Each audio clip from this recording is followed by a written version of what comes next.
Hi guys, a day in my life.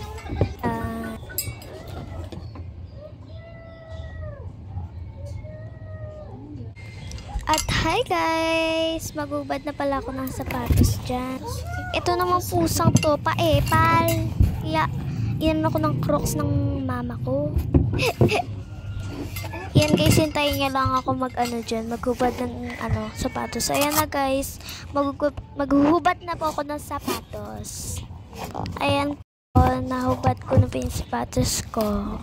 And kabila naman pong sapatos ay aking hubad. And ang sunod naman dyan guys, medyas. O diba? Yan tinatanggal ko, diba? And then sa medyas naman tatanggalin ko. Yan guys, and so, ilalagay na pala natin yung sa labahan guys. Tingnan mo. You guys.